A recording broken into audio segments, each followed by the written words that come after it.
Alhamdulillah, alhamdulillahilladzi arsala rasulahu bil huda wa dinil haq yuzhirahu 'ala ad-dini kullihi walau karihal kafirun. Asyhadu an la ilaha illallah wahdahu la syarika la wa asyhadu anna Muhammadan abdu wa rasuluh sallallahu alaihi wa ala alihi wa sahbihi wa man wala amma ba'd. Baik ikhwan, kita lanjutkan pelajaran kita hadis al-arba'in. Kita sampai ke hadis yang ke-7. Itu hadis an Abi Ruqayyah Tamim bin Ausin Ad-Dari radhiyallahu anhu, dari Abu Ruqayyah Tamim bin Aus Ad-Dari, semoga Allah meridhoinya, dia berkata, Nabi bersabda, ad-dinu nasihat. Agama itu nasihat. Perhatikan, Rasul mengatakan ad-dinun nasihat. Agama itu nasihat. Artinya apa? Kalau ada orang yang menegur kita, mengingatkan kita atas kesalahan kita, apakah dia lebih kecil dari kita, atau sama, atau lebih besar dari usia kita, maka itu bagian dari nasihat. Maka kalau itu benar, kita terima. Jangan bersifat sombong. Apalagi yang disampaikan itu benar. Karena apa arti sombong? Sombong, kata Rasul, al-kibru batarul haqqi wa ghamtun nas. Sombong itu menolak kebenaran dan menganggap rendah orang lain. Oh, saya ini lebih bagus. Saya lebih bagus suku saya. Nah, dalam Islam suku apa lagi? Kedudukan, jabatan di sisi Allah tidak ada apa-apa. Pandangan Islam, seorang mulia itu dengan ketakwaan, bukan dengan harta, jabatan atau pangkat atau sukunya. Ya. Jadi suku tidak ada nilainya di sisi Allah. Harta kecuali yang digunakan untuk membantu agama. Ingat ikhwan, jangan sampai, apalagi kita dia pesantren, di asrama, kalau ada pengawas berikan, mungkin kata-katanya agak keras, tapi itu nasihat terima. Apalagi dia sebagai penanggung jawab kita. Karena setiap kita bertanggung jawab atas apa yang kita pimpin. Kullukum ra'in wa kullukum mas'ulun an ra'iyatihi. Kata Nabi, setiap kalian pemimpin dan setiap pemimpin akan diminta bertanggung jawabnya. Ustadz pemimpin, Ustadz akan bertanggung jawab tentang pesantren. Pengawas, dia pemimpin di asrama, di kamar, dia akan bertanggung jawab tentang apa yang dipimpinnya. Ketua kamar memimpin kamarnya dan akan bertanggung jawab tentang apa yang dipimpinnya. Setiap dari kita akan mempertanggung jawab apa yang kita pimpin. Makanya ingat ya pesan Ustaz, pesan Nabi, ad-dinu nasihat. Agama itu nasihat. Nasihat itu apa? Iradatul khairil mansuh. Kata ulama, nasihat itu keinginan ya, memberikan kebaikan kepada orang yang dinasihati. Apakah berupa larangan yang harus dia jauhi atau perintah yang harus dia kerjakan. Maka jangan sekali-kali yang merasa ya apalagi marah ketika dinasihati oleh guru kita, pengawas kita atau teman kita. Karena itu tandanya dia menginginkan kebaikan bagi kita. Tapi ingat, nasihat itu ada adab-adabnya. Kadang yang kita sampaikan baik, tapi tata caranya salah, bisa membuat orang menolaknya. Bahkan bisa menjadi pertengkaran di antara kita.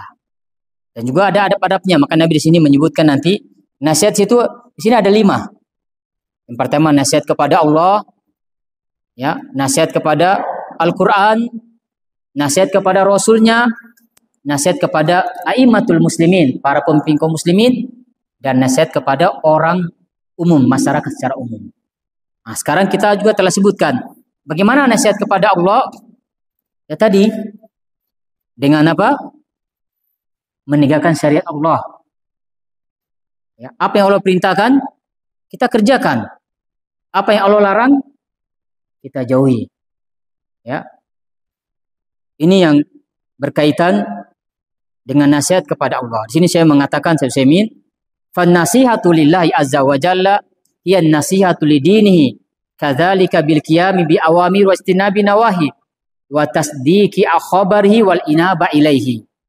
Nasihat kepada Allah yaitu dengan menegakkan perintah-perintah Allah, menjauhi larangan-larangannya, membenarkan apa yang dikabarkan dan kembali kepada Allah. Tatkala kita bermasalah ikhwan, al-inaba ila Allah, kembali kepada Allah. Wa tawakkal. Tawakal ikhwan. Apa arti tawakal? Tawakal itu termasuk amalan hati. Inaba juga termasuk amalan hati. Inaba itu kita kembalikan urusan kita kepada Allah. Tawakal, serahkan urusan kita kepada Allah.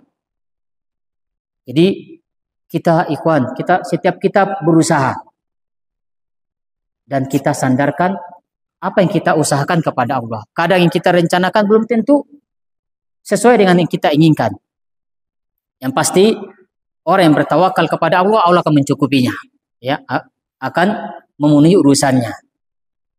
Ya, jadi ini termasuk arti nasihat kepada Allah, ya, menegakkan syariat Allah pada diri kita dan keluarga kita. Kemudian nasihat lil kitab, nasihat untuk Al-Quran. Apa artinya? Yaitu kita mengimani, kata saya, al-iman bi annahu kalamullah wa annahu mustamilu al-akhbari shadiqah wal ahkamul adila wal qisasun nafi'ah. Nasihat kepada Alkitab, Al-Quran, yaitu mengimani bahwasanya itu adalah kalam Allah, firman Allah, wa annahu mustamilun al-akhbari shadiqah, dan Al-Quran itu mencakup semua berita-berita yang benar. Jadi semua yang dikabarkan dari kisah-kisah sebelumnya itu benar. Umat kaum Nabi Nuh, umat kaum Nabi Lut yang mereka diazab, ya, itu benar semua. Kaum Nabi Nuh, kaum Nabi Syuaib, ya, semua nabi-nabi yang dikabarkan dalam Al-Quran kisah-kisahnya itu benar. Tentang mereka disiksa, mereka diazab, kisah Ashabul Kahfi, yang 7 orang pemuda yang masuk lari ke gunung kemudian bersembunyi di goa. Mereka lari demi menjaga agamanya. Dipaksa untuk berbuat kesyirikan. Tapi karena iman yang kuat, mereka rela meninggalkan keluarganya sebagian memiliki jabatan, tapi demi menjaga keimanannya. Maka ikhwan, kita akan libur ikhwan. Kita akan pulang kampung. Maka di antara bentuk, ya, keimanan yang benar, kita pulang, kita sholat berjamaah juga di masjid. Ya, sholat, bantu orang tua kita. Ya, kenapa?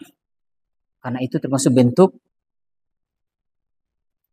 melakukan al-ma'ruf, kebaikan. Jadi jangan kita pulang ikhwan, yang kita belajar kita lupakan. Karena kalau kita sudah di masjid, ya, itu tanda, kalau kita sering ke masjid, tanda-tanda orang beriman. Idza ra'aita rajula ya'tadul masjid fa'lam annahu mu'min.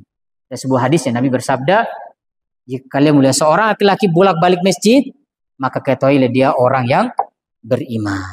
Ya, maka ini beriman kepada Al-Quran. Ya, nasihat kepada Al-Quran tadi, membenarkan cerita-cerita, ya, membenarkan hukumnya yang adil, kisah-kisah yang bermanfaat.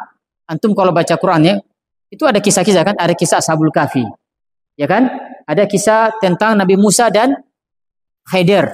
Nabi Khidir kan, yang Nabi Musa sama Khidir, ketika Allah perintahkan Nabi Musa cari Khidir itu, ketemunya di tepi pantai, kemudian mereka naik kapal, perahu dibocor, dilubangi oleh Khidir. Nabi Musa tegur, ternyata ada maksudnya. Ketika turun sampai di pantai, Khidir membunuh seorang anak kecil yang belum berdosa. Nabi Musa pun tegur dia. Sampai di dekat di rumah masyarakat, diminta dijamu, masyarakat menolak. Ketika berjalan mereka bangun rumah yang sudah rubuh, ditegur oleh Nabi Musa. Akhirnya apa? Nabi Musa tidak bersabar terhadap apa yang dilakukan oleh Khidir.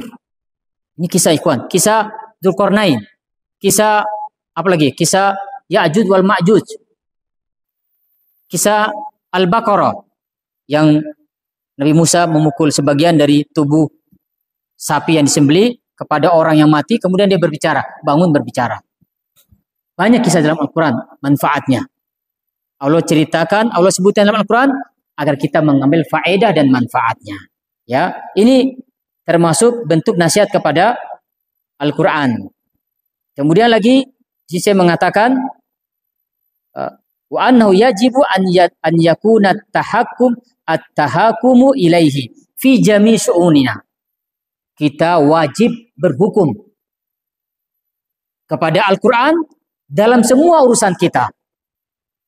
Maka Allah katakan dalam Al-Quran apa? Fa in tanaza'tum fi syai'in faruddu ila Allah war Rasul.